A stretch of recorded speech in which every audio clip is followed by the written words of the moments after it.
ಇವತ್ತು ಹುಬ್ಬಳ್ಳಿಯಲ್ಲಿಯ ಬಸ್ ಸ್ಟ್ಯಾಂಡಿನಲ್ಲಿ ಕೆಲ ಬಾಂಗ್ಲಾದೇಶಿ ನುಸುಳುಕೋರರು ಬಂದ ಬಗ್ಗೆ ಮಾಹಿತಿ ಸಿಕ್ಕ ನಂತರ ಅಲ್ಲಿಯ ಹುಬ್ಬಳ್ಳಿಯ ಬಜರಂಗ ದಳ ಮತ್ತು ಶ್ರೀರಾಮ ಸೇನೆಯ ಕಾರ್ಯಕರ್ತರು ಪೊಲೀಸರಿಗೆ ಮಾಹಿತಿಯನ್ನು ಕೊಟ್ಟು ಪೊಲೀಸರ ಜೊತೆಗೆ ಅಲ್ಲಿ ಒಂದು ಹೋಗಿ ಕಾರ್ಯಾಚರಣೆ ಮಾಡಿದ ನಂತರ ಅಲ್ಲಿ ಕೆಲ ಬಾಂಗ್ಲಾದೇಶಿ ನುಸುಳುಕೋರರು ಇದ್ದುದು ಕಂಡು ಬಂದ ನಂತರ ಕೆಲ ಜನರು ಬೆಳಗಾವಿಯ ಕಡೆಗೆ ಮತ್ತೊಂದು ಕೆಲ ಜನರದು ಬೇರೆ ಬೇರೆ ಕಡೆಗೆ ಹೋಗಿದ್ದಾರೆ ಅನ್ನೋದು ಇನ್ಫಾರ್ಮೇಶನ್ ಇದ್ದ ಕಾರಣ ಅವರು ಇಲ್ಲಿಯ ಬೆಳಗಾವಿಯ ಬಜರಂಗ ದಳ ಮತ್ತು ಶ್ರೀರಾಮ ಸೇನಾ ಕಾರ್ಯಕರ್ತರಿಗೆ ಇದರ ಬಗ್ಗೆ ಮಾಹಿತಿ ಕೊಟ್ಟ ನಂತರ ಆ ಮಾಹಿತಿ ಪ್ರಕಾರ ಇಲ್ಲಿಯ ಬೆಳಗಾವಿಯ ಪೊಲೀಸರಿಗೆ ಇದರ ಬಗ್ಗೆ ಮಾಹಿತಿ ಕೊಟ್ಟು ಪೊಲೀಸರನ್ನು ತೆಗೆದುಕೊಂಡು ಹುಬ್ಬಳ್ಳಿಯಿಂದ ಬರುವ ಬೆಳಗಾವಿಗೆ ಬರುವ 3 ಬಸ್ಗಳ ಮೇಲೆ ಕಾರ್ಯಾಚರಣೆ ನಡೆಸಿ ಅದರಲ್ಲಿ ಇರುವ ಎಲ್ಲ ಜನರ ಬಗ್ಗೆ ಮಾಹಿತಿಯನ್ನು ಬೆಳಗಾವಿಯ ಪೊಲೀಸರು ಈಗಾಗಲೇ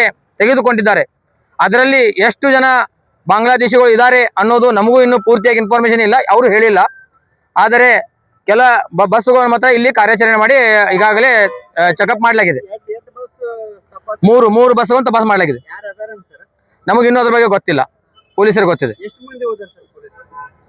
ಏನಂದ್ರೆ ಅದ್ರ ಬಗ್ಗೆ ನಮಗೆ ಏನು ಇನ್ಫಾರ್ಮೇಶನ್ ಇಲ್ಲ. ಪೊಲೀಸರು ಯಾವುದೇ ನಮಗೆ ಮಾಹಿತಿ ಕೊಟ್ಟಿಲ್ಲ ಇನ್ನು. ಅದ್ರ ಬಗ್ಗೆ ಯಾವ ಮಾಹಿತಿ ಕೊಟ್ಟಿಲ್ಲ. ಸಿಕ್ಕ ನಂತರ ನಮಗೆಲ್ಲ ಮಾಹಿತಿ ಕೊಡ್ತೀವಿ ಅಂತ ಹೇಳಿದ್ದಾರೆ. ಹುಬ್ಬಳ್ಳಿಯಲ್ಲಿ ಅಂತೂ ಸಿಕ್ಕಿದ್ ಖಚಿತ. ಸಿಕ್ಕಿರ್ಬಹುದು, ಅವರು ಎಲ್ಲ ತಪಾಸಣೆ ಮಾಡಿದ್ರು, ಅವ್ರು ಕಾರ್ಯಾಚರಣೆ ಮಾಡಿದ್ದಲ್ಲ. ಈಗ ನಮಗ ಅದ್ರ ಬಗ್ಗೆ ಏನು ಗೊತ್ತಾಗೋದಿಲ್ಲ, ಅದ್ರ ಬಗ್ಗೆ ಏನು ಗೊತ್ತಿಲ್ಲ. ಅವರು ಆಮೇಲೆ ಹೇಳ್ತೇನೆ ಅಂತ ಹೇಳಿದ್ದಾರೆ. ನೋಡೋಣ ಏನೇನು ಹೇಳ್ತಾರೆ. ರವಿಕುಮಾರ್ ಕೋಕಿತ್ಕರ್, ಶ್ರೀರಾಮ್.